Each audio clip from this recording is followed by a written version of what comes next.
कृपा तमहं वन्दे श्रीगुरुन् दीनतारणम्। वाञ्छाकल्पतरुभ्यश्च कृपा सिन्धुभ्यैव च पतितानां पावनेभ्यो वैष्णवेभ्यो नमो नमः। अजनुलम्बितभुजौ कनकावदातो संकीर्तनैकपितरो कमलायताक्षो विश्वम्भरो द्विजवरो युगधर्मपालो वन्दे जगत्प्रियकरो करुणावतारो।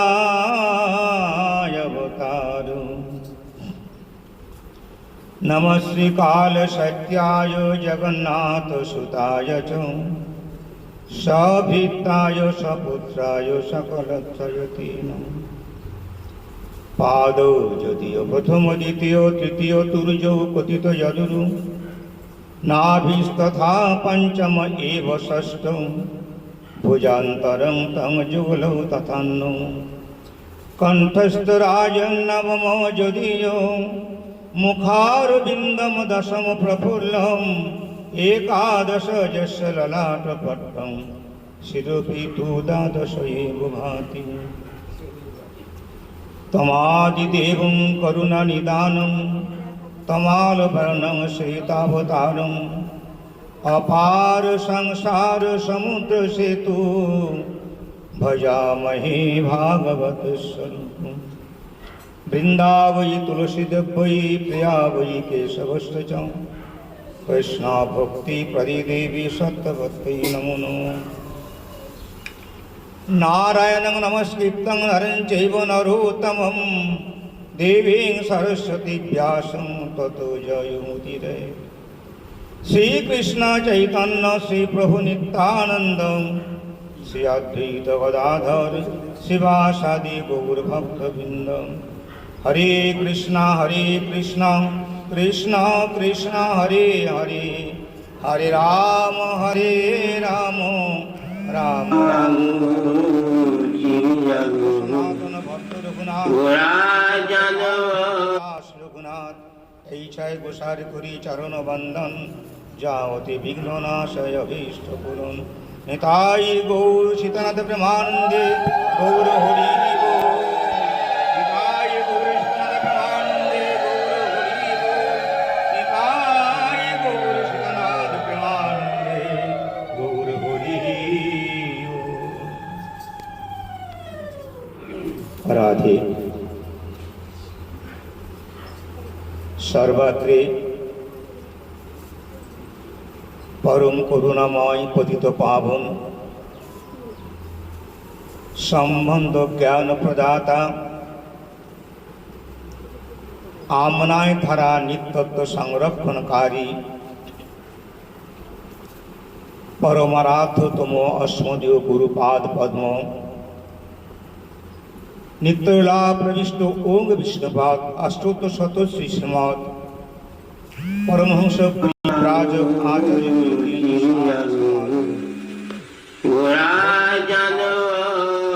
गोस्वामी श्री गुरु महाराजेर चरण कमल वंदना करी आमार प्रति अशेष विशेष कृपा बर्षण करुन। समग्र रूपानुग शाश्वत गौरीय गुरुवर्गेर चरण कमल वंदना करी आमार परम गुरुदेव श्रील भक्ति सिद्धांत सरस्वती गोस्वामी प्रभुपाद তিনি জয়যুক্ত হন তার চরণ কমল বন্দনা করি। এই শুভ সন্ধ্যায় যে ভাগবতের কথা শ্রবণ করবার বিশেষ সুযোগ প্রদান করেছেন সেই কৃষ্ণ কমল প্রভু চরণ কমল বন্দনা করি। सीधा मायापुर থেকে আগত ধামের ভূষণ স্বরূপ সন্ন্যাসী বৃন্দের চরণ কমল বন্দনা করি এবং যারা অত্যন্ত আনন্দ সহকারে আনন্দময় ঘন বিগ্রহের যে কৃষ্ণ কথা হরি কথা শ্রবণ করবার পিপাসা নিয়ে এই ভাগবতী সভায় উপস্থিত হয়েছেন, যথাযোগ্য সবার চরণ কমল বন্দনা করি। আমার প্রতি সুদর্শন খুব আনন্দ হচ্ছে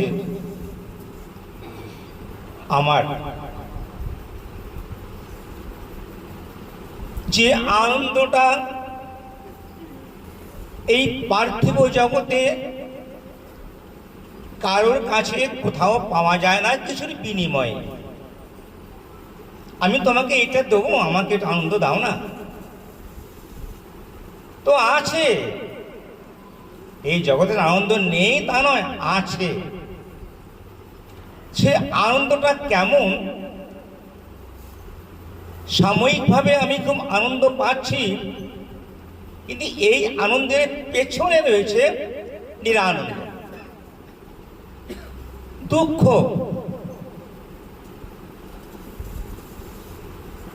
আমাদের যদি কেউ, আমারই বলবো, আর কোনো বলবো না, বসে থাকি হতে হবে, যদি কেউ মারা যায়, আমার কোনো আত্মীয় স্বজন মারা যায়, আমাদের দুঃখ হয়। এই যে তাকে আর অদর্শনে তার গুণাবলী কীর্তন করতে গিয়ে আমাদের দুঃখ হয়, কষ্ট হয়, কিন্তু এটা বেশি দিন থাকে না এই দুঃখ এবং কষ্টটা। এখন ভুলবার অনেক সুযোগ হয়েছে, এই টিভি সিরিয়াল 3 মাস পরে স্বামী হারানোর দুঃখটা ভুলে যাচ্ছে, ওই দুঃখ আর থাকছে না। আমার আনন্দ হচ্ছে এইটাই যে আপনারা সকলে ওই রকম একটা আনন্দকে উপভোগ করবার জন্য এখানে আসেননি। এখানে দুঃখের মধ্যে কোন দুঃখ হয় গুরুতর, কৃষ্ণ ভক্ত বিরহ বিনা দুঃখ নাহিয়া, যার উদ্দেশ্যে আগামীকালকে তার সাত্বত শ্রাদ্ধানুষ্ঠান সম্যক প্রকারে হবার উপক্রম চলেছে, তার যে বিরহটা, আর জগতে কেউ মারা গেলে যে দুঃখটা, তফাৎ রয়েছে কিছুটা। কি তফাৎ আছে? ওই দুঃখটা শোক আনায়ন করে, শোকাচ্ছন্ন হয়ে যায়। ওই দুঃখটা বেশি দিন থাকে না,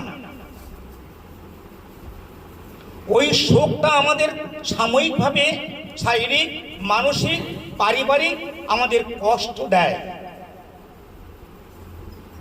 এই জগতের লোক কেউ মারা গেলে পরে এই শোকটা আমরা আচ্ছন্ন হয়ে থাকি সাময়িকের জন্য।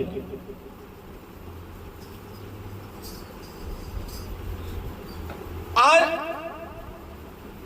আনন্দ ঘনময় বিগ্রহ যে কৃষ্ণ, তার অনুগত জন যদি কেউ এই জগৎ থেকে নিত্যধামে চলে যান, তার একটা নাম আছে। তিনি সাময়িকভাবে আমাদের এই জগতে এসেছিলেন আমাদের অনুগ্রহ করবার জন্য। কি অনুগ্রহ? আমরা এই জগতের কেউ না, আমরা বিশ্ব ব্রহ্মাণ্ডের একচ্ছত্র সম্রাট যে কৃষ্ণ, সেই সম্রাটের আমরা একজন অনুগত জন। এটাকে জানাবার জন্য কৃষ্ণ ভক্তি সেই যে অনাদি বহির্মুখ, অতএব মায়া করে দেয় সংসারাদি দুঃখ। আমরা ভুলে গেছি, সেই ভুলটা যাতে সংশোধন হয় সেই জন্যে তিনি এই ভৌম জগতে আমাদের কাছে সাধারণ মানুষ রূপে ভক্ত রূপে আবির্ভূত হয়ে আমাদের জানিয়ে দিচ্ছেন। তো তিনি যখন চলেই যান তার নিত্য ধামে, তার জন্যে যে দুঃখ হয় সেই দুঃখের নামটা শোক নয়, তার নাম হচ্ছে বিরহ। ভগবত ভক্ত বিরহেতে ভক্তের কি অবস্থা হয়, এই অবস্থাটা ভক্তের কাম্য থাকে জন্ম জন্মান্তরে। কেন? আমাদের গুরুপাদ পদ্ম যে বস্তু প্রদান করেছেন এটা সম্ভোগ নয়, এটা বিপ্রলম্ভ, এটা বিরহ। আপনারা তো সবাই ভক্ত, খুব আনন্দ হচ্ছে যে আপনার সবার কপালে তিলক রয়েছে, গলায় মালা আছে, অল্প একটি জায়গার মধ্যে আপনারা কষ্ট করে বসে আছেন এই কথা শ্রবণ করবার জন্যে। এটা আমি আনন্দ পাচ্ছি। আমি তো মায়াপুর মনে করছি এখানে, যেখানে নিশ্চয়ই সে মায়াপুরের ভক্ত সব এখানে রয়েছে। আমরা আপনারা প্রত্যেকে মহামন্ত্র নাম জপ করি, এর মধ্যে রাধা এবং কৃষ্ণ, আর কোনো শব্দ নেই। তো নাম করি, নামীকে দর্শন পাই কি? আপনারা পেয়েছেন, কিন্তু আমার দুর্ভাগ্য আমি এখনো পেতে পারিনি। কত জন্ম যাবে জানি না। আপনারা ভক্ত, তার কথা শুনবার জন্য এত কষ্ট করছেন। এই নামের মধ্যে নামীকে পাবার যে পদ্ধতি, এটা বিরহ। 125 বছর কৃষ্ণ বৃন্দাবনে থেকে চলে গিয়ে তিনি দ্বারকায় ছিলেন, মাত্র 11 বছর 4 মাস বৃন্দাবনে কৃষ্ণ ছিলেন। আর রাধারানী ওই 11 বছর 4 মাস এই বিরহ এবং বিপ্লম্ব বা সম্ভোগ এই লীলাকে আস্বাদন করেছেন। কিন্তু এর থেকে 125 বছর থেকে যদি 11 বছর 4 মাস আমরা বাদ দিতে পারি, যে কত বছর থাকে এই এত বছর তিনি বিরহেতে কাটিয়েছেন কৃষ্ণ নাম করে। আর এটাই আমাদের ভজন। সম্যকের ভজন নেই। আমাদের মহাপ্রভু 1 হাত তোলা, আমাদের সমস্ত মঠের বিগ্রহ মহাপ্রভু 1 হাত তোলা আছে। এর বৈশিষ্ট্য কি আছে? ছিল প্রভুপাদ নৃত্য বেশ সমস্ত নিতাই গৌর 2 হাত তোলা আছে। এর বিশেষ বৈশিষ্ট্য আছে যে কেন 2 হাত তুলে আমাদের কাছে এসেছিলেন। কিন্তু ছিল প্রভুপাদ আমাদেরকে এক হাত তোলা মহাপ্রভু আমাদের অর্চা বিগ্রহ রূপে তিনি প্রকাশ করেছেন। আমাদের কোথাও কোনো মঠেই 2 হাত তোলা নেই, আছে, কিন্তু প্রত্যেক মঠেই দেখা যাচ্ছে 1 হাত তোলা। এটা হচ্ছে বিপ্রলম্ভ। কাহা যাও কাহা পাও ব্রজেন্দ্র নন্দন। সেটা প্রভুপাদ আমাদেরকে জানালেন এই বিপ্রলম্ভতেই আমাদের দুঃখের মধ্যেই আমাদের আস্বাদন হয়। সম্মুখেতে যে আস্বাদন,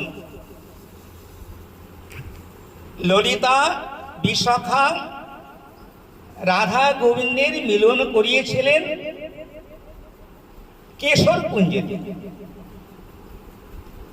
ললিতা দেখছেন যে কৃষ্ণের বাম পাশে রাধা নিয়ে অবস্থান করছেন, তার চোখের কোণে জল। কানের কাছে গিয়ে বললেন, রাধিয়ে তোর গোবিন্দকে আমরা অনেক কষ্ট করে এনেছি রে, আজকে তুই সেই গোবিন্দকে পেয়েছিস, তোর জন্যে আমরাও গোবিন্দকে দর্শন করেছি এবং দর্শন করে আমাদের আনন্দ হচ্ছে, সে আনন্দ অশ্রু পরিশোধন হচ্ছে। কিন্তু তোর চোখের যে 2 ফোঁটা জল,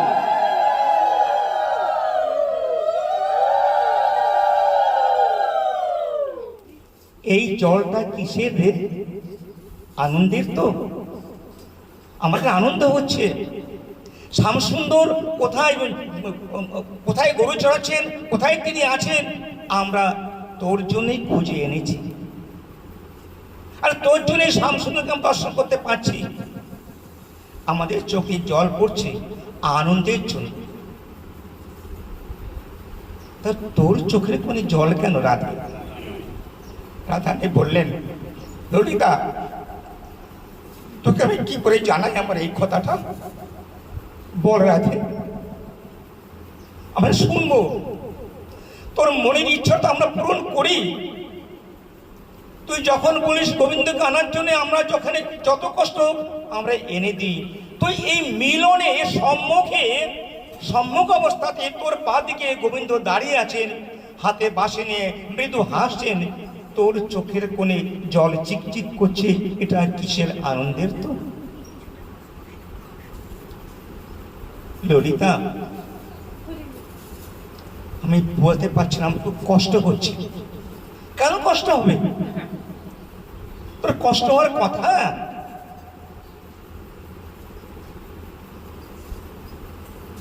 এই যে কৃষ্ণ আমাকে বাম দিকে নিয়ে তিনি দাঁড়িয়েছেন, আর তোরা এত কষ্ট করে এনেছিস আমরা প্রাণবল্লভকে, প্রাণারামকে,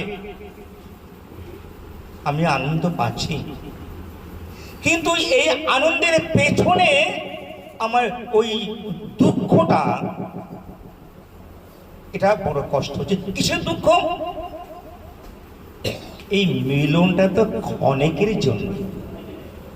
এই ক্ষণিকে মিলনের পরে তিনি তো আমাকে ছেড়ে আবার চলে যাবেন। ওই আমাকে ছেড়ে চলে যাবেন এই কথা মনে করে আমার চোখ দিয়ে জল পড়ছে, এটা অন্য কোনো নয়। তাহলে এটা কিন্তু দুঃখের না আনন্দের? কৃষ্ণ বলে যদি কেউ চোখের জল ফেলে, জগতের লোক তারা দুঃখ মনে করবে, জগতের লোকের জন্য চোখের জল পড়ে।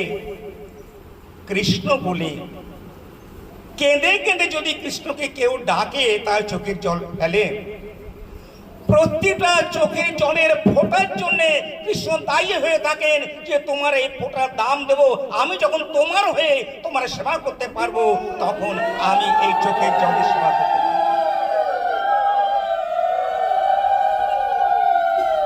সেই জন্যেই আমরা যারা এখানে উপস্থিত হয়েছি, ভক্তমণ্ডলী, মায়েরা, বাবারা, আমাদের ভজন একটাই, সেটা বিরহ। কৃষ্ণ বিরহে, কৃষ্ণ আমার কাছে নাই, তার নাম করছি, তাকে দেখতে পাচ্ছি না, কখন কোন সময় তিনি আমার কাছে দর্শন দেবেন এসেন। দেখুন, এই বিরহ সম্বন্ধে ঠাকুর ভক্তিবিনোদ তিনি তার প্রত্যেকটা কীর্তনের প্রথমে তিনি কমল মঞ্জুরি, সখীর অনুগত থাকে মঞ্জুরিরা, তিনি কমল মঞ্জুরি, তার রূপটি দেখুন কেমন। তিনি কি বলছেন? কবে হবে বলো সেদিন আমার, কবে হবে বলো সেদিন আমার। এই কবে কথা উচ্চারণ করছেন ভক্তিবিনোদ ঠাকুর। তার বিরহটা দেখুন। তিনি কমল মঞ্জুরি, তিনি সেবা করছেন রাধারানীর এবং কৃষ্ণের সেবা করছেন তিনি গৌরবানুগত্যের। তিনি বলছেন কবে হবে, এখনো আমার হয়নি। কি হয়নি?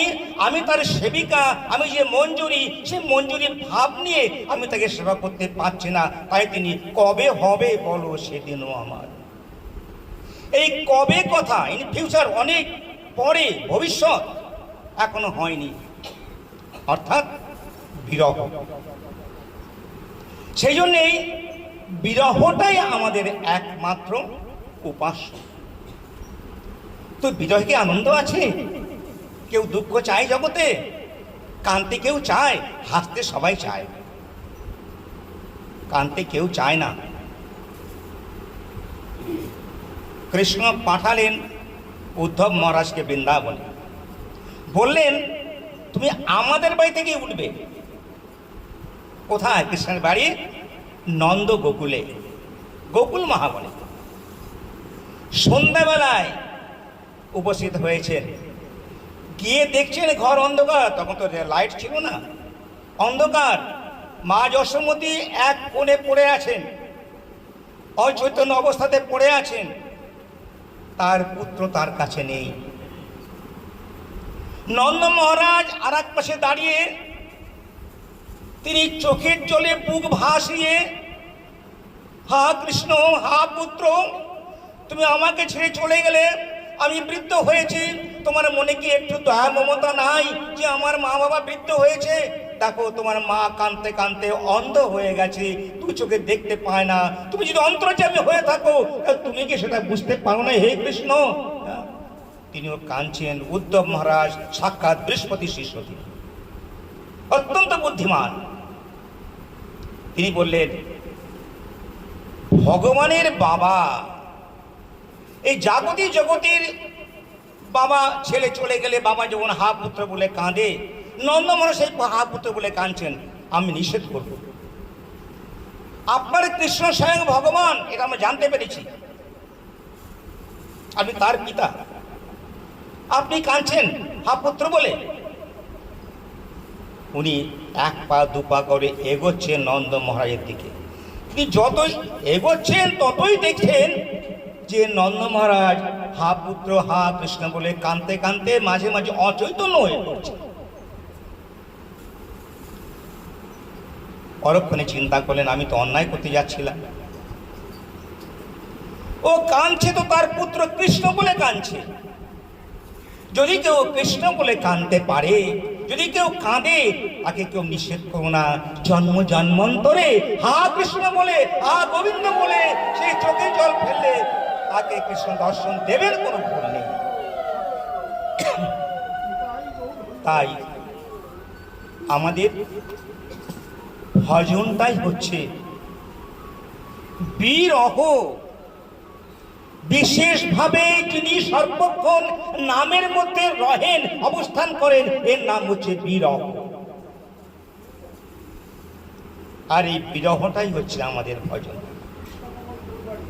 আজকে সেই ভজনীয় কথা আমরা আস্বাদন করবার জন্যে উপস্থিত হয়েছি। আর আমি নিজেকেও খুব আনন্দ মনে করছি যে আপনাদের জন্য আমি একটু হরিকথা আস্বাদন করতে পারছি। নিতাই গৌরী প্রেমানন্দে। আজকে একটা শুভ তিথির, আপনারা সবাই জানেন, আপনার কাছে বলা আমার মূর্খতা, আপনারা সবাই ভক্ত।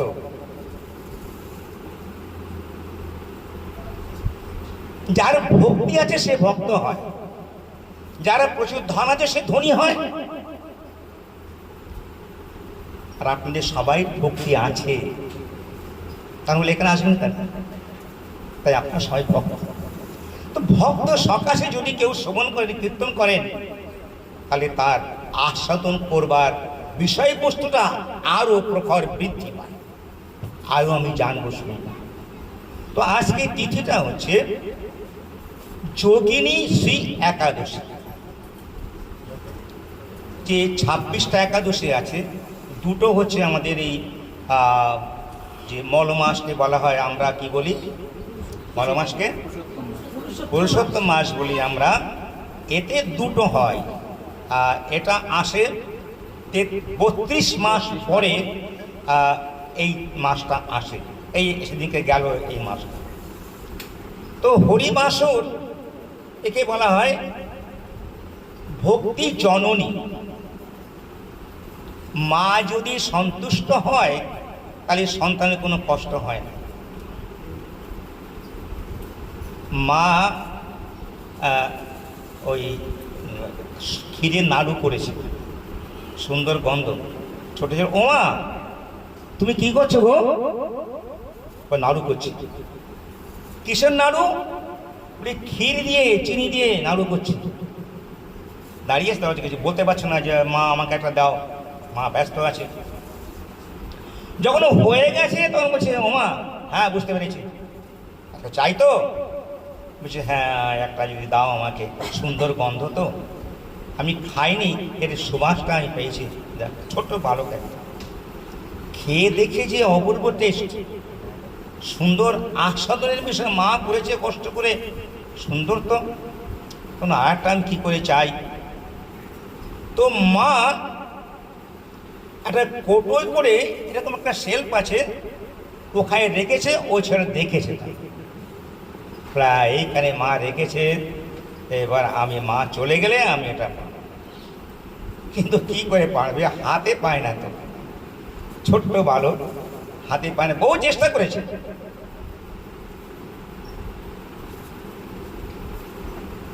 আস্বাদন করেছে কৃষ্ণ ভক্তি রস ভাবিতা মতি ক্রিয়তাং যদি কুতপি লভ্যতে। এই শ্লোকটায় কে বলেছেন? রায়রানন্দ প্রভু।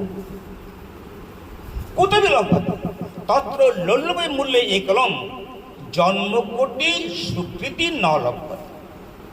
এই লোভটা, কৃষ্ণ কথা শুনবার যে লোভ, আপনারা এসছেন, আপনার লোভাতুরা, আপনার লোভ আছে হরিকথা শুনবার জন্য, কৃষ্ণ কথা শোনার জন্য লোভ আছে। এই লোভটা যদি এই জন্মের নয়, বলছে যে কোটি জন্মের যে স্বীকৃতি, ওতে কিন্তু লাভ, এই এই এই লোভটা আমরা অর্জন করতে পারি না। কৃষ্ণ কথা শুনবার যে লোভ আমরা অর্জন করতে, তাহলে কি হলো? যদি কোনো শুদ্ধ ভক্তের কৃপাতে কৃষ্ণর মুখী স্বীকৃতি লাভ হয়, কৃষ্ণর মুখী, কৃষ্ণমুখতা, কৃষ্ণের ধামের দিকে যাবার যদি কেউ আমাকে কোনো কথা বলে, ওই কথা শ্রবণ করবার পরে যে লোভ হয়, আজকে এই ছেলেটা আস্বাদন করেছে, তার মা দিয়েছে, তার লোভ চলে গেছে, আরও আমি খাবো। যদি না খেত তাহলে বুঝতে পারতো না। আপনার সেই রসকে আস্বাদন করেছেন বলেই আপনাদের লোভ হয়েছে, তাই আপনারা সবাই এখানে এসেছেন। তাই গৌরী প্রেমানন্দে আপনার লোভাতুরা। ওই ছেলেটা হাতে পাচ্ছে না, চিন্তা করে কি করি। পাশে একটা টেবিল ছিল, ওই টেবিল আর ও সমান, কি করে উঠবে? অনেক কষ্টে উঠেছে, তবু 4 আঙ্গুল বাদ পড়ে গেল। লাভ দিয়েছে, লাভ দিয়ে ও নিচে পড়ে গেছে, টেবিলটা কাত হয়ে পড়ে গেছে। ওর মা ছিল ধরে, কি রে মা, এই কি, এই কি, ভালো করে বল, কি করছিলি? মা ওই তুমি যে আমাকে ওই ও নাড়ু খেতে গেছিলি? বলছে হ্যাঁ মা, তা ব্যথা লাগেনি তো? না মা, আমাকে বলবি তো, তো যে আরো খেতে এলে ইচ্ছা হয়েছে, আমাকে বলবি তো? সেই গুরুপাদ মতো বৈষ্ণবগণ, তাদেরকে বলতে হবে যে আমার কৃষ্ণত্ব শুনবার জন্য আরো লোভ হয়েছে, তিনি প্রাণ ভরে উচ্চেশ্বরে আমাকে হরে কৃষ্ণ কৃষ্ণ কৃষ্ণ হরে হরে, হরে রাম রাম রাম, সেই কথা শ্রবণ করবার জন্য আপনারা আজকে এসেছেন একাদশীর দিন। যদিও শ্রবণ করলে আরো শ্রবণ করবার পিপাসা জাগে, লোভ জাগে। তত্র লোলভে মূল্য একলম। এই লোভটাই হচ্ছে মূল্য, এর বিনিময় দাম। দাম ছাড়া কেউ কিছু দেয় নাকি জগতে? কৃষ্ণ কথাও দাম দিয়ে কিনতে হয়। কি? লোভ। এটা বললেন রামানন্দ প্রভু, যদি কারো লোভ থাকে, সেই লোভটাকে নিয়ে যাবে সেখানে, কারণ সে একবার শুনেছে কৃষ্ণ কথা। ছোঁয়াচে রোগ যেমন একবার লাগলে আর ছাড়ে না, এই কৃষ্ণ কথা ছোঁয়াচে রোগ যে কোনো প্রকারে সাংকেতং পরিহাসং বা স্তবং হিরণ্যমেব বা বৈকুণ্ঠ নাম গ্রহণম অশেষ অগহরণ, যে কোনো প্রকারে যদি একবার শুনতে পারে, ব্যাস আর দেখতে হবে না, ওই ছোঁয়াচে রোগটা লেগে গেল। সে খুঁজবে ওই হরি বল কোথায় হচ্ছে, হরে কৃষ্ণ কোথায় হচ্ছে, আমি যাবো সেখানে। আপনারা এসছেন। যুধিষ্ঠির মহারাজ 6:30 বলবেন। কটা বাজে? আমি তো সময় ঠিক থাকে না। 6:30 শেষ হবে, তারপর আরতি হবে। এখন কটা বাজে? 5:35, 5:30 সত্যি। আর কত দেরি আছে, আরো 1 ঘন্টা। আর কত আছে? তোমার টাইম জ্ঞান জানি, আমার কী করব? আমার বাবা আছেন, আমার এই বাবা আছেন, আমাকে মনে করে দিলেন। আজকে আপনারা দিচ্ছেন, একটু সবাই মানে আনন্দ পাচ্ছে। এই মাধুর্য রস তো দিতে পারি না, দিচ্ছেন তো আপনি, হ্যাঁ বললে হবে না। হরে কৃষ্ণ। যুধিষ্ঠির মহারাজ যে প্রসঙ্গ নিয়ে আলোচনা হয়েছিল, প্রসঙ্গটা আরও অনেক বড়, বিরহ সম্বন্ধে।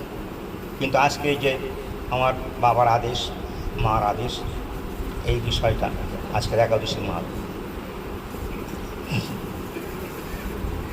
সংক্ষেপে বলুন। কুরুক্ষেত্র যুদ্ধে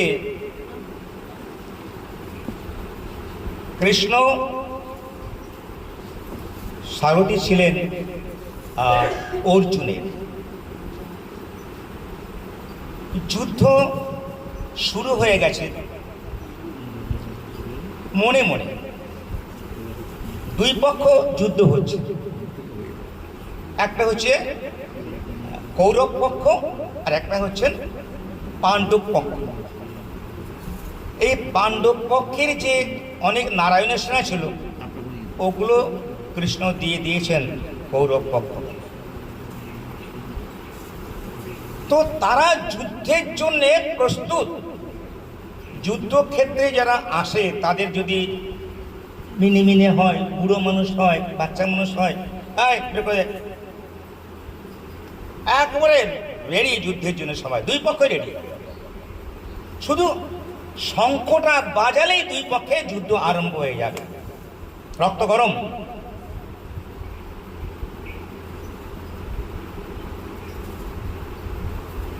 ওই সময়তে অর্জুন একটা কথা বললেন কৃষ্ণকে, রক্ত গরম, অর্জুনের রক্ত গরম, সবার যুদ্ধ করবে, হাতে সব রেডি, এখনই যুদ্ধ হবে, ফায়ার হবে। কৃষ্ণ, তুই রথটা মাঝখানে নাও তো। দুই পক্ষ যে আমাদের পাণ্ডব পক্ষ কৌরব পক্ষে, মাঝখানে কে কে এসে আমি দেখব। কৃষ্ণ শুনলেন তার কথা, কারণ যুদ্ধ করবে তো অর্জুন। মাঝখানে গেছেন, মাঝখানে দেখবেন যে এখানে সব আমার আত্মীয় স্বজন।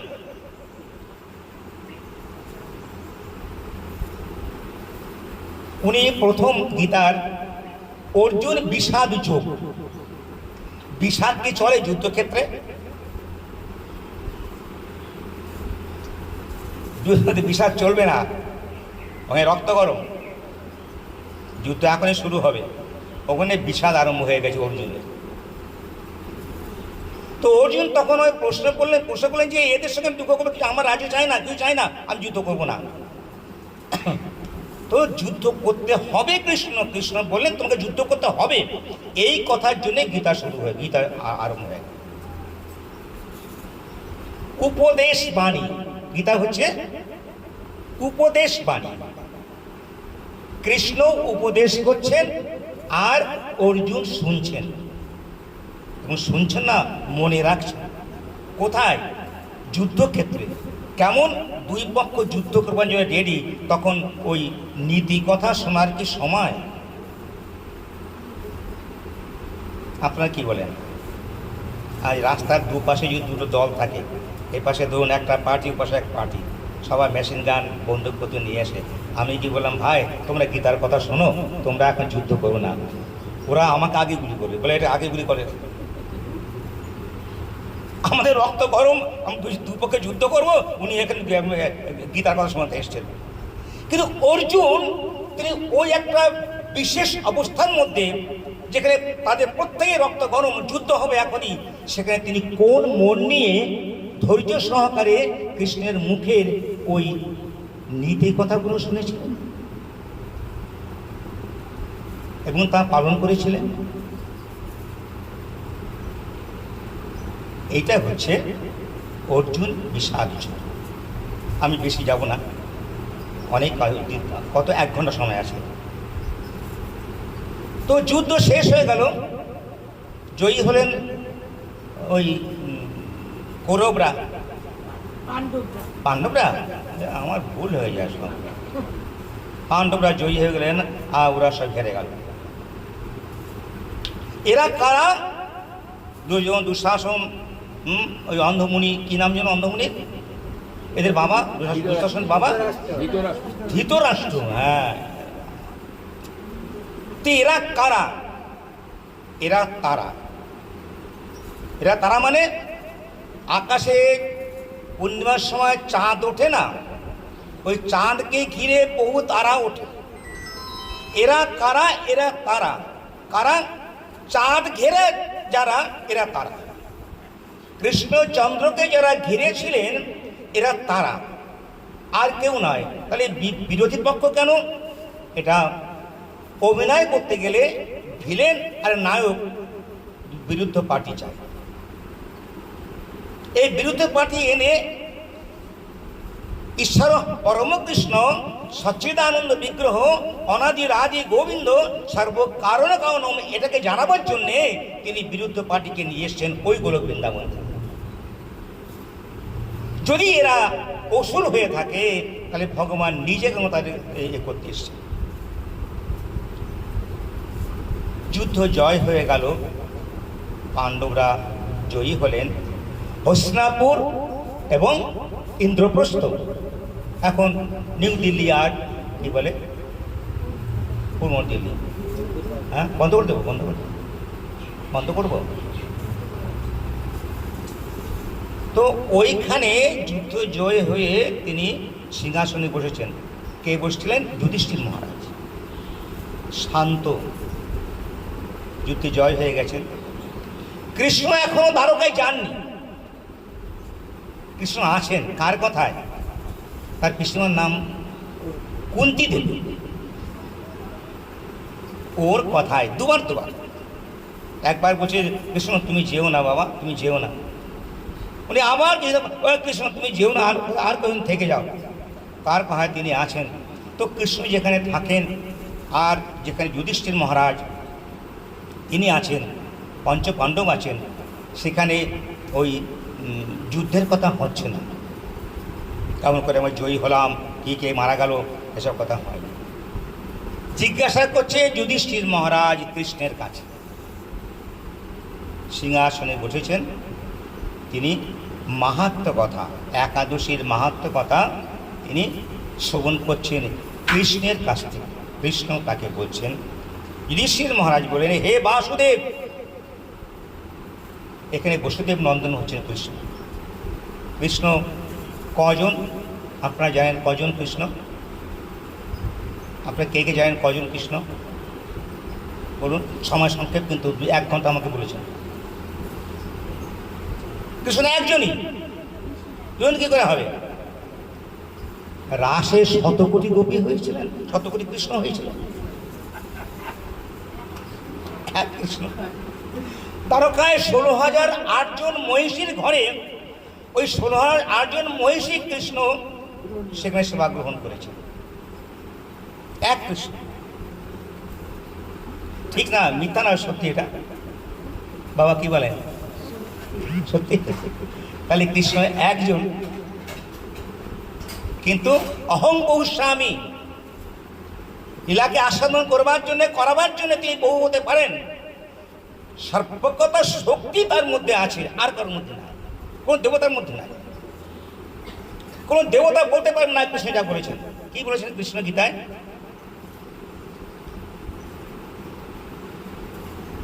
তিনি বলেছেন,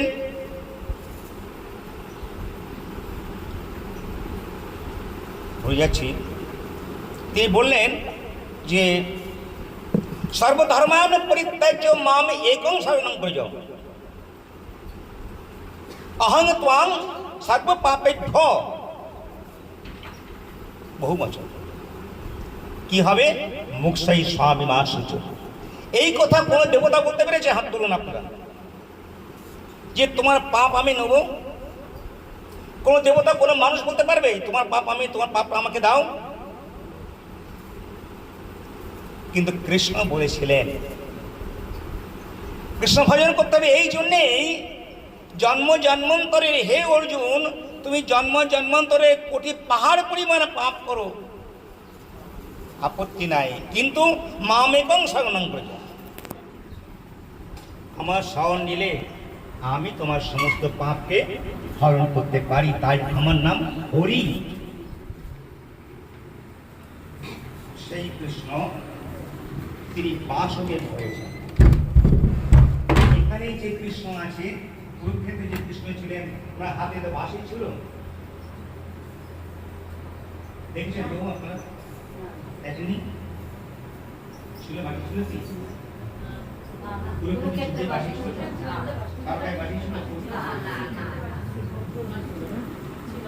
বৃন্দাবন বিহারী লাল কি জয়, রাধা নাথ কি জয়, গোপীনাথ কি জয়, ব্রজনাথ কি জয়। এই ব্রজ বিহারী হরি রাধানাথ যিনি ব্রজনাথ যিনি তিনি বংশীধারী। আর এখানে যে কৃষ্ণ আছেন সেই কৃষ্ণ হচ্ছেন বসুদেব মহারাজের পুত্র যে বাসুদেব কৃষ্ণ। অনেক তত্ত্ব কথা আছে, সময় আমার বলবার। কী করে তিনি ওখানে হলেন ওই রকম এক কৃষ্ণ, তিনি বাসি ছেড়ে চলে গেলেন বৃন্দাবন, কেন অনেক ব্যাপার আছে, যাব না। তো এখানে যে কৃষ্ণ বলছেন, সম্বোধন করলেন হে বাসুদেব। আষাঢ় মাসের কৃষ্ণপক্ষীয় একাদশী মাহাত্ম্য কৃপাপূর্বক বর্ণন করুন, এই প্রশ্ন করলেন। তখন এখানে আগে বললেন বাসুদেব সম্বোধন করেছেন, এখানে বললেন শ্রী কৃষ্ণ বলে হে রাজন, সর্বপাপ নাশক ও মুক্তিপ্রদ এই উত্তম ব্রতের কথা তোমাকে বলছি, তুমি শ্রবণ করো। এখন শ্রবণ করা একটা কথা, আর গ্রহণ করা কিন্তু আর একটা কথা। শ্রবণ করলাম, শুনলাম, কিন্তু মনে রাখতে পারলাম না, আমি ভুলে গেছি। জ্ঞানং পরম গুজ্জং যদ বিজ্ঞান সমন্বিতম, ভগবান ব্রহ্মাকে বলছেন এই কথা। হে ব্রহ্মা, আমি তোমাকে এখন যে কথা বলবো, জ্ঞানের কথা বলবো, যদি বিজ্ঞান সমন্বিতম, অত্যন্ত বিজ্ঞান সমন্বিত সেই জ্ঞান, সহ রহস্যং ও রহস্যাবৃত, তোমার চারটে মাথায় চিন্তা করো, তুমি সেটা বুঝতে পারবে না আমি তোমাকে না জানালে। হ্যাঁ, জ্ঞানং পরম গুজ্জং মে যদ বিজ্ঞান সমন্বিতং স্বরহস্যং তদঙ্গচ গৃহান গদিতং মায়া। হে ব্রহ্মা, গৃহান আমি বলছি, তুমি শ্রবণ করো, শুধু নয় গৃহান তুমি গ্রহণ করো। আজকে কৃষ্ণের মুখ থেকে যা বলেছেন যুধিষ্ঠির মহারাজ শুনলেন, ওটা উনি গ্রহণ করেছিলেন, তাই আমরা জানতে পারছি। যদি উনি বলতেন আমরা ভুলে গেছি, হে কৃষ্ণ তুই বলেছিলে আমি তো ভুলে গেছি, তাহলে আমরা পেতাম এসব কথা। মনে রাখতে হবে। আষাঢ় মাসের কৃষ্ণপক্ষিয়া একাদশী যোগিনী নামে বিখ্যাত। মহাপাতক নাশিনী এই তিথি ভবসাগরে পতিত মানবগণের উদ্ধারের একমাত্র নৌকা স্বরূপা এবং ব্রত পালনকারীগণের পক্ষে সর্বশ্রেষ্ঠ ব্রত বলে প্রসিদ্ধ। এত প্রসঙ্গে তোমাকে এক পবিত্র পৌরাণিক কাহিনী বলছি, সেটা তুমি শ্রবণ করো। ভগবান নিজে বলছেন। অলকা, এই ভগবান কথাটা আমি বললাম এখানে, অনেক কথা তো একদিনের সব কথা আমি ক্লিয়ার করতে পারবো না। ভগবান কথাটা আমাদের গোপীরা স্বীকার করেননি। বাসুদেব, নন্দ মহারাজ, কী বলে কি নাম, স্ত্রীর নাম কি, যশোমতী, এরা কেউ স্বীকার করেননি। ওখানে ভক্তাধীন হয়েছেন বলে তার সমস্ত শক্তি পরাভূত হয়ে যাচ্ছে। ভগবান অনন্ত কোটি শক্তিমান তিনি, কিন্তু ভক্তের কাছে তার দাস হয়ে থাকেন বলেই দাসের যে যোগ্যতা, দাসের যে অভিনয়, তাই তিনি করেছেন। সেখানে ভগবান শব্দ প্রয়োগ করা হয়েছে। যাই হোক, এখানে ভগবান বলছেন, এদের প্রসঙ্গে তোমার এক পবিত্র পৌরাণিক কাহিনী বলছি, তুমি শ্রবণ করো। অলকা নগরে শিবভক্তি পরায়ণ কুবের নামে এক নরপতি ছিলেন। তার হেমমালী নামে একজন পুষ্পচায়নকারী মালী ছিল। সে বলতো, তার নাম হচ্ছে হেমমালী। বিশালাক্ষী নামে তার সুন্দরা সুরূপা তার ভার্যা ছিল, স্ত্রী ছিল, এবং তার প্রতি তিনি খুব আসক্ত ছিলেন। সুন্দরী স্ত্রী থাকলে সাধারণত আসক্তি তো হবেই। প্রত্যহ পূজার জন্য মানস সরোবর থেকে পুষ্পচয়ন করে যক্ষরাজ কুবেরকে এনে দিতেন। তো একদিন কি হলো, হেমমালী স্বপ্নত্রী প্রেম রসাসক্ত হয়ে রাজভবনে গমন করলেন না। বেলা দ্বীপ্রহর উদিত হয়ে গেল, অর্চনের সময় উত্তীর্ণ হয়ে যাচ্ছে। ঠিক সেই সময় ক্রুদ্ধ হয়ে মালীর বিলম্বের কারণ অনুসন্ধান করবার জন্যে তার এক দুধকে প্রেরণ করলেন, যাও দেখে এসো কি ব্যাপার, প্রত্যেকদিন যে লোকটা আসে কেন এলো না। দুধ গিয়ে দেখলেন যা, সেইটাই সে রাজাকে বললেন যে সে স্ত্রীর সঙ্গে রমণ ক্রিয়ায় ব্যস্ত রয়েছে, ওই জন্য সে আসে। শ্রীকৃষ্ণ বললেন, যখন কুবের দুধ বাক্য শ্রবণ করে অতিশয় রুষ্ট হয়ে তাকে আহ্বান করলেন, মালি কুবেরের পূজার কাল অতীত হয়েছে জেনে অত্যন্ত ভীত ও অস্নাত অবস্থাতে রাজার নিকট উপস্থিত হল। তখন দর্শন মাত্রই রাজা ক্রোধে বসে তাকে তার নয়নোদ্দয় রঞ্জিত করে অধর দেশ কম্পিত করতে করতে বললেন, হে শ্রোতাধম, সুর হচ্ছে ভক্ত, অসুর হচ্ছে অভক্ত। এখানে বললেন সুরের অধম, সুরাধম। হে সম্বোধন করলে, হে সুরাধম,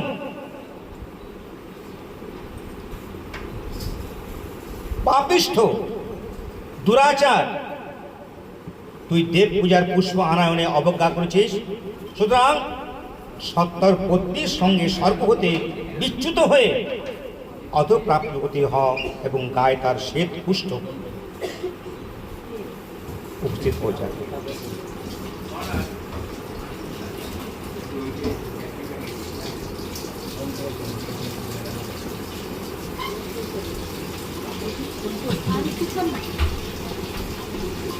শ্রীকৃষ্ণ বললেন, কুবেরের এই অভিশাপে হেমমালিক স্বর্গভ্রষ্ট হয়ে দীর্ঘকাল যাবৎ কুষ্ঠরোগে তার ভোগ করতে লাগলেন। যন্ত্রণায় তার যে রোগে যন্ত্রণা, সেই যন্ত্রণায় ছটফট করে দিবা রাত্রে তার কোনো সুখ অনুভব হয় না, দুঃখ তার। এইভাবে শীত গ্রীষ্ম উৎকট বেদনায় বহু কষ্টে জীবনযাপন করতে লাগলেন। কিন্তু দীর্ঘকাল যাবৎ মালি মহাদেবের অর্চন পুষ্প সংগ্রহের ফলে শাপগ্রস্ত হয়েও বৈষ্ণব প্রভাব শিবের স্মরণ করতে ইচ্ছুক বিস্মৃত হলেন না। ক্রিয়াটা নষ্ট হয়, জগতের প্রত্যেকটা ক্রিয়া নষ্ট হয়ে যায়, ভগবত ক্রিয়াটা নষ্ট হয় না। যদি কেউ ভগবত অনিচ্ছা সত্ত্বেও ভগবত সেবা করেন,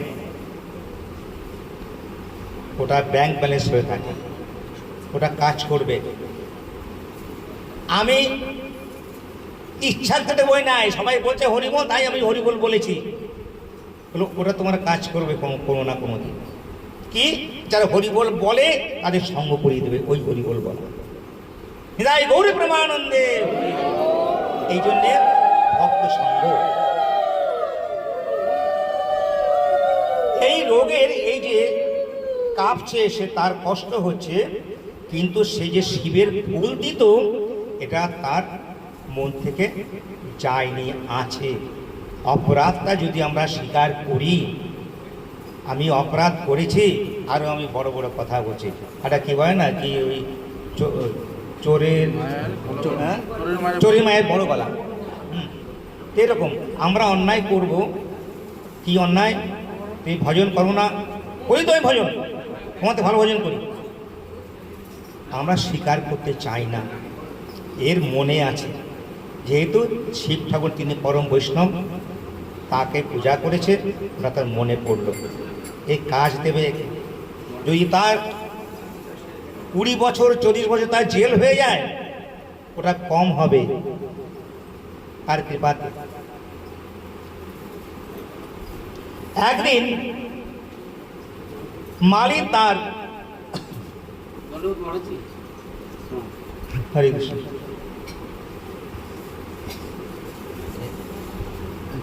অনুষ্ঠান করবে। আচ্ছা আচ্ছা, হরি বল, জাতিক ব্রহ্মা। হরে কৃষ্ণ, ঠিক আছে।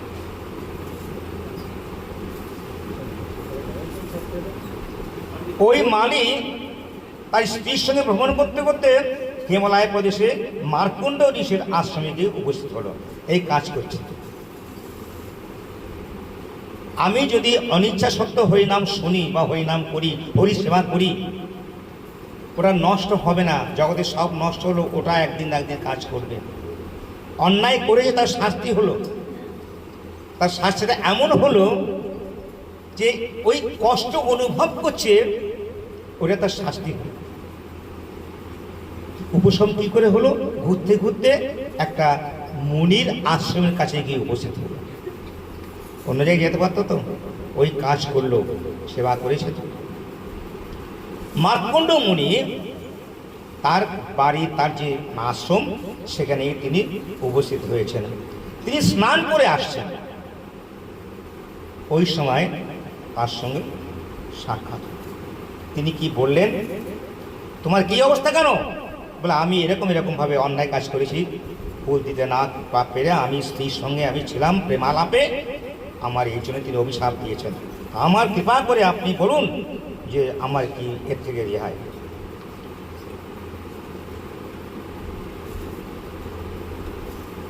অজ্ঞাতবশত আমি অজ্ঞান ছিলাম, আমি বুঝতে পারিনি, আমি অজ্ঞান হয়ে গেছিলাম। মার্কণ্ড মুনির হৃদয়ে দয়া হল। এই দয়াটা জগতের কারো হয় না, বৈষ্ণবের দয়া। কি দয়াটা? কি টাকা পয়সা দেওয়া দয়া না, সে কৃষ্ণ ভুলে আছে, যার সন্তান ছিন্নন্ত বিশ্বের অমৃতস্ব পুত্রা। আমরা সবাই অমৃতের সন্তান, ভগবানের সন্তান আমরা, ওটা আমরা পিতৃ পরিচয় ভুলে গেছি। এই ভোলাটাকে মনে করিয়ে দেওয়ার জন্যে সাধু উপকার করে জীবের। বিভিন্ন সংস্থা আছে, তারা মানুষের উপকার করে, কিন্তু কৃষ্ণ ভক্ত যে উপকার করে, এটা অন্য কোনো সংস্থার সেবকরাও এই উপকার করে না। সাময়িক উপকার করে, কিন্তু জন্ম জন্মান্তরে যে দুঃখ কষ্টকে দূর হবে যে কর্মের দ্বারায়, যে কাজের দ্বারায়, যে কথার দ্বারায়, সেটা তারা বলে না। একমাত্র যারা কৃষ্ণানুশীলনকারী, তাদের যারা সঙ্গ করে, তারাই এই কথা বলবে, আর তারাই কৃষ্ণ ভক্ত নামে পরিচিত হবে। মার্কণ্ড মুনি এর দুঃখ দেখে তিনি দুঃখ পেয়েছেন। দুঃখ দেখে কেউ তো সুখ পায়, ভালো হয়েছে, আমাকে তুমি এমন কথা বলেছিলে তো ভগবান, ও তুমি শাস্তি দিও, বিচার করো, তুমি বিচার করো। কারণ আমার ক্ষমতা নেই, আমি বুড়ো মানুষ, মারতে গেলে আমার 10টা মার খেতে হবে। এই নে, হে ভগবান তুমি দেখো, আমাকে এরকম বলেছে, ওকে তুমি দেখে নিও। হ্যাঁ, কি কাকে দেখবে? অন্যায় করেছে, নিষ্কপটভাবে সাধুর চরণে নিবেদন করেছে। দেখুন, আমাদের অনেক কিছু কথা আছে, টাইম বলে বলি, যে কথাগুলো স্ত্রী স্বামীকে বলতে পারে না, স্বামী স্ত্রীকে বলতে পারে না। অনেক কিছু গোপন থাকে, ছেলে বাবাকে বলতে পারে, বাবা ছেলেকে বলতে পারে না। ওই কথাগুলো কিন্তু আমাদের সঙ্গে যায়, আর যে কথা আমরা বলি সেটা আমাদের প্রতিষ্ঠা পাওয়ার জন্য। তোমাদের বাড়িতে কত লোক খেয়েছে গো? তা 2000 লোক খেয়েছে। হ্যাঁ, 2000 লোক? হ্যাঁ হ্যাঁ। আর আমি রান্না কি জানো, আমি মায়াপুর থেকে ঠাকুর নিয়ে এসেছি, রান্না মনে হয় চমৎকার হয়েছে, আর লোকে খেয়ে কি আনন্দ করছে। বাহ, আপনি এরকম করেছেন, খুব আনন্দ হয়েছে। প্রতিষ্ঠা পাওয়ার জন্যে খেলো হয়তো 200 লোকের, সেখানে আমি বললাম প্রতিষ্ঠা পাওয়ার জন্যে এরকম। তো এইগুলো কিন্তু আমি প্রচার হয়ে গেল, ওর কোনো দাম থাকবে না। উদাহরণ দেবো একটা। হরিশ্চন্দ্র মহারাজ যখন তিনি স্বর্গে যাচ্ছেন, তখন বলছে ইন্দ্র, বলে নারদ, এই কি ব্যাপার, এই শরীরের মর্তদেহ শরীর নিয়ে এখানে আসছে, দেখো তুমি কি ব্যাপার। বলেছে ঠিক আছে মহারাজ। মহারাজ দান দান দান। হ্যাঁ নারদ, তুমি এখানে? আমি তো এখানে সব জায়গায় চলি, আপনি কোথায় যাচ্ছেন রথে করে? বলে আমি স্বর্গে যাচ্ছি। স্বর্গে যাচ্ছেন আপনি এই এই এই শরীর নিয়ে? ওখান থেকে এই শরীর নিয়ে কেউ যায় না, শরীর পরিবর্তন করতে হবে, দেব শরীর লাভ করতে হবে, দেব শরীর লাভ করে তবে সেখানে যেতে হবে। আপনি শরীর না, আমি এমন কাজ করেছি। কি কাজ করেছেন যে আপনি সরাসরি যাচ্ছেন স্বর্গে? বলতে শুরু করেছেন, তার পূর্ণ কাজ করেছেন। যত বলছেন রথ ততই নিচে নামছে। মাটিতে নামলো যখন, নারদ এই কি ব্যাপার হলো, এই রথ মাটিতে কেন? বলে মহারাজ, পূর্ণ কাজ করে কেউ বলে ওরা জমা থাকবে, যে আমার যদি 10 কোটি টাকা থাকে, ও কাউকে বলবে? ওরা জমা থাকবে, গোপনে জমা থাকবে। তো আমি যে পুণ্য কাজ যদি করি, ভালো কাজ করি, ওটা আমরা মাইকে বলে বেড়াই, আমার বাড়িতে এই হবে, আমার বাড়িতে তাই হবে, তোমরা সবাই যাবে, প্রসাদ পাবে, করবে, তা করবে। ওইগুলো প্রচার হয়ে গেল। প্রচার হোক না কোনগুলো, যেগুলো আমি অন্যায় কাজ করেছি, ওটা আমার গোপনে থাকলো। মরার সময় ওই ঝুলিটা আমার সঙ্গে যাবে, যেটা আমি কাউকে বলতে পারি না। বলতে হবে। কোথায়? ভক্তের কাছে, ভগবান শ্রী গুরুপাদ পদ্মের কাছে, মনে মনে না, উচ্চস্বর, যাতে 5 কানে যায়। কথা 5 কানে গেলে ও হালকা হয়ে যায়, ওটা থাকে না। আর যেখানে যজ্ঞাগ্নি অত্যন্ত উঁচু হয়ে চলছে, যজ্ঞ হলে যে অগ্নিটা অনেক উঁচু হয়, বুঝতে হবে এখানে এরা খুব ভাগ্যবান, ভাগ্যবতী। ওই যজ্ঞাগ্নির অগ্নির কাছে আমাকে উচ্চস্বরে বলতে হবে যে আমি যা কাউকে বলতে পারিনি, আমার সম্মান নষ্ট হবে, আজকে আমি তোমাকে বলছি। আর মা গঙ্গা দেবীর কাছে আমাকে উচ্চস্বরে বলতে হবে, তাহলে আমার ওই যে গোপন কথাটা ওটা ক্রিয়া হবে না, ওটা মা বা পৃথিবী ভগবান সেটা আমরা বলি না। কিন্তু মার্কণ্ড মুনির কাছে নিষ্কপটে এই সেই চক্ষমালি সে কিন্তু পরিষ্কার বলল যে আমি এই অন্যায় করেছি, আমি স্ত্রীর সঙ্গে ছিলাম, ফুল নিয়ে যাওয়ার কথা, আমি ফুল নিতে পারিনি, আমি অপরাধ করেছি, সত্য কথা স্বীকার করেছি। তাই তাকে বললেন আমি তোমাকে উপায় বলে দিচ্ছি। কি উপায়? সামনে আসছে যোগিনী একাদশী। 5 কান মানে কি?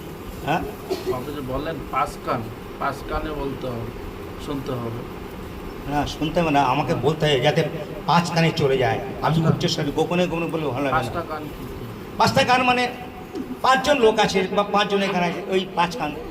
আর ওই 5 কান ওটা আমি বলছি না, 5 কান এই লোক আছে, 5 বললেই হয়। যাক, সময় চলে যাচ্ছে 5 কান করিস না তোরা। তো না, 5 কান আরো ব্যাখ্যা আছে। তো অল্প করে একটু বলেন। এইবার মার্কণ্ড মুনির কাছে নিষ্কপটে তিনি বললেন যে আমি এই অন্যায় করেছি।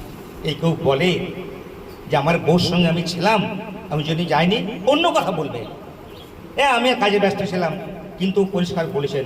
হ্যাঁ, এই যে পরিষ্কার বলবার আকাঙ্ক্ষাটা কেন হয়? সাধুর কাছে গেলে সাধুর একটা কৃপা রশ্মি, অন্ধকারে কিছু দেখা যাচ্ছে না, তো আমার টর্চ আছে, ওই ফেলে দেখা যাবে, ওই এদের সাপ যাবে না।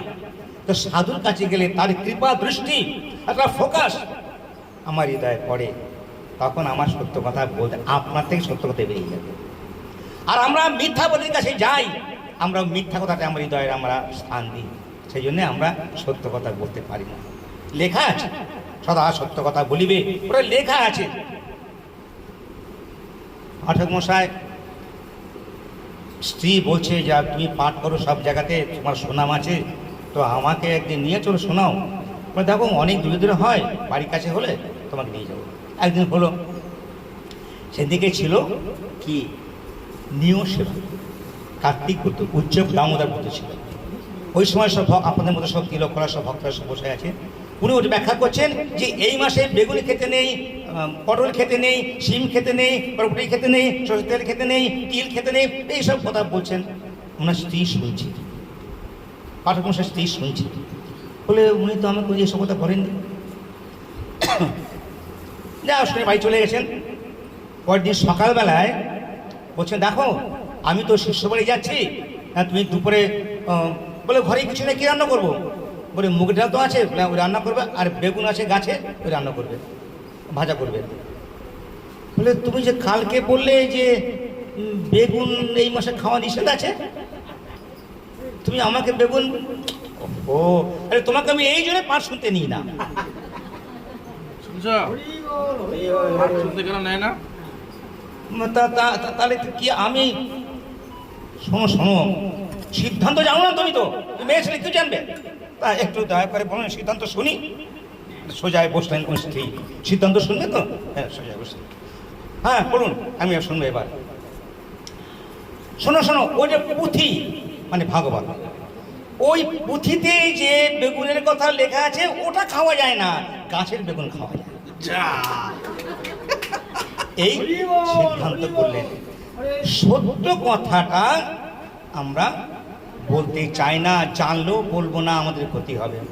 কিন্তু এই যজ্ঞ মালিক তিনি তার কাছে, যার কাছে বললেন, তিনি সংশোধন করবার মিথ্যাকে সত্য করবার যে অদ্ভুত অপূর্ব যে একটা প্রসেস পদ্ধতি তিনি সেটা জানেন। তাই তিনি বললেন যে সামনে যে একাদশীর ব্রত আসছে তার নাম যোগিনী একাদশী। পুরাণ পত্রেতে শুনি হরিভক্তি প্রদায়িনী শ্রীহরির বাসর সমুদায় একাদশী নামমালা প্রাতজীবা, এই একাদশীর নাম আছে 24টা 26টা একাদশীর নাম আছে, আমি বলবো না। তো উনি তখন বললেন যে আপনি যা বলে এটা আমার, বলে হ্যাঁ তোমার এই সমস্ত পাপ চলে যাবে, তুমি সুন্দর। উনি সস্ত্রীক এসে বৃক্ষতলেতে একাদশী ব্রত পালন করেছেন। পালন করে যখন সুস্থ হয়ে গেলেন তখন মার্কণ্ড মুনির কাছে গিয়ে তিনি প্রণাম করলেন, বললেন যে তুমি সুস্থ হয়েছ? হ্যাঁ প্রভু। আদেশটা যদি পালন না করি আমরা, না অত পারবো না। দেখুন আমরা একটু বিড়ি খাই, একটু চা খাই, না করলে মাথা ঘুরে আমাদের, আপনি ওই করে অন্য কিছু বলুন, আমরা করবো। কিন্তু ওইসব বললে আমরা আমরা গৃহস্থ না, আমি শোনে মনে থাকেন আর ঠিক আছে, কিন্তু আমরা গৃহী না, আমাদেরকে ছাড় দিন। এইগুলো ইন্দ্রিয় তর্পণের জন্য আমরা করতে চাই না। সঠিকভাবে সাধু সঙ্গীতে যদি আমরা এই একাদশী ব্রত যাপন করি তাহলে অবশ্যই, যদি না হয় তাহলে এই কথা মিথ্যা হয়, শাস্ত্র মিথ্যা হয়। আমরা সেটা করতে চাই না, ইচ্ছা করেই হোক আর ইচ্ছা করেও কিছুটা জিনিস ছাড় দিতে হবে। কী করার নিয়ম? আগের দিন গতকালকে আমাদের রাত্রিবেলা অন্ন খাওয়া চলবে না, এক বেলায় দুপুরে খেতে হবে, তাও অল্প পরিমাণে, পেটে থাকবে না অন্ন। এমন পরের দিন সকাল থেকে উঠে স্নান করে তিলকান্নি করে প্রভৃতি যার যার আমাকে মালা জপ করতে, হরিনাম কারোর সাথে কথা বলা যাবে না, কীর্তন করবে অথবা মালা জপ করবে। এই 24 ঘন্টা বসে ওখানে মালা জপ করবে, হরিনাম, কারোর সাথে কথা বলবে না, চুপ করে হরিনাম করবে। এবং পরের দিনকে রাত জাগবে, ওইদিকে রাত জাগবে, হরিনাম করবে। রাত জেগে পরের দিন ঠিক পাওয়ানোর সময় ভগবানকে ভোগ দিয়ে সেই প্রসাদ সমস্ত ভক্তদের দিয়ে, 2 জন হোক 5 জন হোক 1 জন হোক দিয়ে সেই প্রসাদ যদি এইভাবে করতে পারে। এতে লেখা আছে পুত্রদা একাদশী। বারাসাতে তার সেই বউটার পুত্র হয় না, আমরা সেখানে গিয়েছিলাম, তাকে বললাম 1 বছর তুমি এইভাবে একাদশী করো। সেই পুত্রের জন্য করেছিল, রাত জেগেছিল এই পুত্রদা একাদশীর দিন। আমরা পরের বছর গেলাম, সে বাচ্চা করে করে নিয়ে এসছে। মহারাজ একাদশী কৃপাতে আমার পুত্র সন্তান হয়েছে। হ্যাঁ হয়েছে, বিদায় গৌরে প্রেমানন্দে, হরি হরি বল, সবাই আনন্দে উচ্ছ্বাস। তাহলে এটা বাস্তব কথা। এই বারাসাত বনগা লাইনে আছে বারাসাত, ওখানে এটা আমি নিজের চোখে দেখেছি। সেই জন্যে ভাগবতীয় কথা, ভগবত কথা, শ্রদ্ধাবান জন, হে শ্রদ্ধাবান জন, ভক্তিনাথ ঠাকুর বলেছেন শ্রদ্ধাপূর্বক যদি আমি গ্রহণ করি অবশ্যই সব সন্দেহ আছে, কিন্তু কৃষ্ণ নাম যে আমাদের সমস্ত কিছু অভাব মেটাতে পারে এর কোনো সন্দেহ নেই। নিঃসন্দেহ একমাত্র যদি থাকে একমাত্র কৃষ্ণ নাম, কৃষ্ণ কথাই রয়েছে। আর হয়েছে, টাইম হয়েছে, আর 10 মিনিট পরে, আর 10 মিনিট পরে 10 মিনিট না মহারাজ শুনলেন বললাম। তো যাই হোক, আপনারা সকলেই একাদশী করেছেন তো আজকে? হ্যাঁ, সবাই একাদশী করবেন। একাদশ ইন্দ্রিয়কে দমন করবো বলে একাদশী, তাই তো? একাদশ ইন্দ্রিয়কে দমন করার জন্য একাদশী তো, হ্যাঁ? সবাই বলুন, সবাই বলছে হ্যাঁ, আমি বলছি না।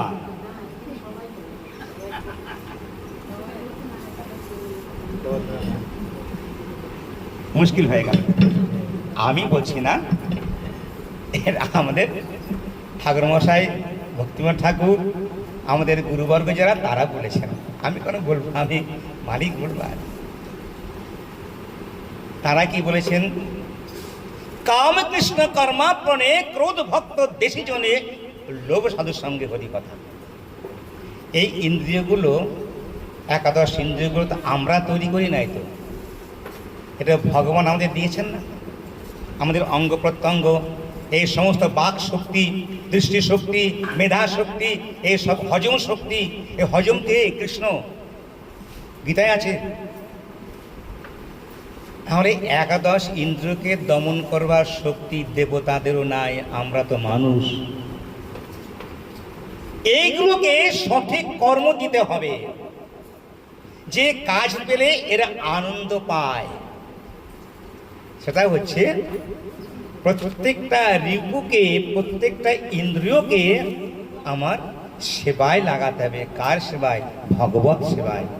আর ভগবানের সেবা করবার জন্যেই কৃষ্ণ কৃপা করে আমাদের ইন্দ্রিয়গুলো দিয়েছেন, এগুলো আমাদের জন্য দেননি। তাহলে আমরা কি বোমা হয়ে থাকবো নাকি? আমরা ভোগ করবো না? হরে কৃষ্ণ করবেন। অহং হি সর্বযজ্ঞানাং ভোক্তা চ প্রভুরেব চ। ভগবানকে যখন ভোগ দেয়া হয়, ভগবান থালা বাটিতে যা থাকে সব তো খেয়ে নেন, তাই তো? আপনাদের সবাই খেয়ে নেন না? কি কথা বলেন না? না, ভগবানের ভোগ দিলে ভগবান খান তো? হ্যাঁ, ভগবান দৃষ্টি দিয়ে ভক্তের ভক্তি ইয়ে করেন। ও তিনি খান না তাহলে? ও তিনি তাকিয়ে দেখেন, আপনারা খান না তাকিয়ে দেখেন? ও আপনারা খান। ভালো। ভগবানের মন্দিরে গেলে শুধু ভগবান দেখবেন যে আমাকে দেখাচ্ছে, আমার খাবার জন্য দেয়নি, দেখার জন্য দিয়েছে, কিন্তু ওরা খাবে, আমাকে দেখিয়ে নিয়ে ওরা খাবে। খুব ভালো, ঠিক বলেছেন আপনি, ঠিক বলেছেন। ভগবান যাত্রা হাতে খায় না, আমি যাত্রা হাতে, আমি যার তার হাতে খাই। তাহলে আমরা তো ভোগ দিই, ভগবান না খান তার প্রসাদ কি করে হবে? আর একটা ভোগ আছে, বাবা যা বললেন, একে বলে দৃষ্টিভোগ। আমাদের যেটা দেওয়া হয় এটা দৃষ্টিভোগ। ভগবান দেখেন যে আমার জল, আমার বাতাস, আমার বায়ু, আমার মাটি, আমার সমস্ত কিছু, ও লোকটাও আমার। কারণ ও লোকটার থেকে আমি চলে গেলে ওকে মরা বলবে, ও লোকটাও আমার। তা আমার সব কিছু, তা সেও আমার। আমাকে বাদ দিয়ে সে যদি কিছু খায়, তাকে পাপ ভোজন করা। তা যদি আমার সামনে দেয়, তাহলে অন্তত পক্ষে আমি বুঝলাম ও নিজে না খেয়ে আমাকে দেখিয়ে খাচ্ছে, ওটা প্রসাদ। আর তিনি ভোজন করেন তার সাধন সিদ্ধ, কৃপা সিদ্ধ, স্বরূপ সিদ্ধ আর নিত্য সিদ্ধ, এই চার পরে ভক্ত আছে। ভগবান ভক্তের অন্নপ্রভু কারি কারি খায়, অভক্তের অন্নপ্রভু প্রিয়ান আছে। সেটা হচ্ছে নিত্য সিদ্ধ পরি করে যারা, তাদের দেওয়া বসে তিনি চেয়ে চেয়ে খান। আমরা মায়াবদ্ধ জীব, তাকে না দেখিয়ে তো আমরা খেতে পারি না, তাই তার সামনে আমরা নিয়ে যাই, তাকে আমরা দিই, তুলসী দিই, হ্যাঁ, ইদম অন্ন ব্যঞ্জন পায়ে দগম ক্লিং কৃষ্ণায় নমঃ মন্ত্র বলে আমরা জল দিই। এটা আমাদের দৃষ্টিভোগ। তাই দৃষ্টিভোগ এই জন্যই করেন, তিনি ইচ্ছা করে খেতে পারেন, কিন্তু তার তো খাওয়ার অভাব নেই কিছু না? অভাব আছে? আমি দিতে আমার তিনি খাবেন তো? ভোগ দিয়েছ না? আরে তার ভোগ তো ঠাকুর না খেয়ে রয়েছে। বিশ্ব ব্রহ্মাণ্ডের একচ্ছত্র সম্রাট, যার ইঙ্গিতে অন্তর বিশ্ব ব্রহ্মাণ্ডের জীব তারা খেতে পায়, তিনি আমার খাবার জন্য ব্যতিব্যস্ত হয়ে কি আমার কাছে আসবেন? এক কৃষ্ণ, তিনি গোলকে আছেন, তিনি আমার বাড়িতে, আমার কত মন্দির আছে এখানে, সব নিতে খেতে আসবেন তিনি?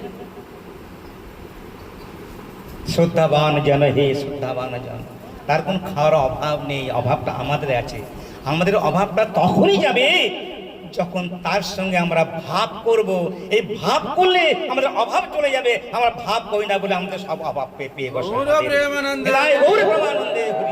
আমরা ভাবুক হতে হবে। আমি তখন বলছিলাম বাবাকে যে এই ভাবুক হতে হবে। ভাগবত বলেছেন, নিগম কল্প তরুর গলিত ফলং সুখ মুখাত দ্রব অমৃত দ্রব সংযুতম পিপত ভাগবত রসম আলয়ম মুহুরহ রসিকা ভুবি ভাবুকা। এই দেখো, ভাবুক, যার ভাব আছে সেই ভাগবত কথা শুনবে। যদি রসিক ভক্ত, তিনি এটা আমার কথা না, সুখদেব গোস্বামী পাদের কথা।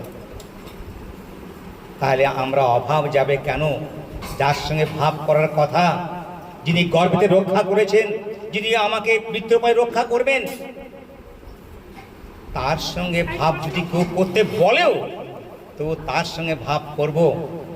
যত ভাব আমার ছেলে মেয়ের সঙ্গে আছে, আমার স্ত্রীর সঙ্গে আছে, আমার বাড়ির সঙ্গে আছে, আমার টাকার সঙ্গে আছে, আমার দেহের সঙ্গে আছে, তার 16 আনায় কি তার সঙ্গে ভাব করব? সম পর্যায়ে হয়ে ওঠে না আমাদের। কেন? প্রথম কথায় আসি, বিপ্লম্ব যে ছিল প্রভুপাদ, এই বিপ্লব মহাপ্রভু আমাদেরকে এক হাত তোলা করেছেন। এই বিপ্লম্ব ভাব যতক্ষণ আমাদের না আসবে, ততক্ষণ আমাদের ওইভাবে ভাবটা আমাদের আসবে না, এই জগতের মধ্যে ভাব থাকবে। আমরা প্রার্থনা করব, আজকে শুদ্ধ ভক্তি প্রদায়িনী জননী, ভক্তির মা তিনি, তার চরণ ইস্কা করে আমরা প্রার্থনা করব, হে মা, তুমি সর্বং সহা, পৃথিবী আমাদের মা, সর্বং সহা। তিনি সমস্ত অপরাধ ক্ষমা করেন, পাপ ক্ষমা করেন। তার চরণের কেঁদে কেঁদে আমাদের চোখের জল ফেলে দুহাত তুলে একেবারে সম্পূর্ণভাবে আত্মসমর্পণ করে তাকে বলবে, হে মা, হে ভক্তি জননী, তুমি আমাদের, তোমার যে একাদশী ব্রত, তোমার যে প্রভু কৃষ্ণ, তার প্রতি যেন আমাদের শ্রদ্ধা ভক্তি জন্ম জন্মান্তরে থাকে, এই প্রার্থনা আমাদের জানাতে হবে। এই প্রার্থনা জানিয়ে সকলে একত্রিতভাবে, আর যদি সবাই একসঙ্গে একটা পিটিশন লেখা হয়, তাহলে এগ্রি করে কোথায়? ওই যে ভিডিও অফিসে। এই এতগুলো সই আছে নাকি? তাহলে তো ঠিকই তো আছে। এর মধ্যে দেখা যায় একজন কমিশনার, তারও সই আছে। ওই না, এই ফাইলে রাখো, ফাইলে রাখো। তো সবাই যদি একসঙ্গে আমরা আজকে সেই একাদশী ব্রত সঠিকভাবে করি, তাহলে তিনি এতগুলো লোকের ভুল হয়েছে, ভক্তের কথা তিনি শুনবেন। কে? ভক্তি জননী। আমি নিষ্কর্ষ জানাবো, আমি প্রসন্ন হবেন। আমরা দুহাত তুলে নিতাই গৌর প্রেমানন্দে, হরি হরি বল। জয় শ্রী জগন্নাথ একাদশী মধ্যে পারা কি জয়, শ্রী প্রভুপাদ কি জয়, গুরুবর্গ কি নিতাই গৌর প্রেমানন্দে, হরি হরি বল। আজকে শ্রী একাদশীতে আমার বাবার কৃপাতে আপনাদের দর্শন পেলাম। আপনারা সবাই ভক্ত, আমি খুব আনন্দ পাচ্ছি যে দর্শন পেয়ে শুধু নয়, আপনাদের মুখের কথাও শুনলাম। আর আমার এই যে পাগলের প্রলাপ, পাগল তো আমি, পাগলের প্রলাপ আপনারা শুনলেন, এটা মনে রাখবেন না, ভুলে যাবেন। আপনাদের গুরুদেব যা বলেছেন সেটা আপনারা করবেন। গৌর প্রেমানন্দে হরি, জয় রাধে, জয় রাধে, জয় রাধে। হরে কৃষ্ণ। কেউ উঠবেন না, কয়েকটা কথা বলছি। মহারাজ পাঠ করেছেন, এরপর কোনো পাঠ হবে না। কিছু মূল্যবান কথা আপনারা শুনুন।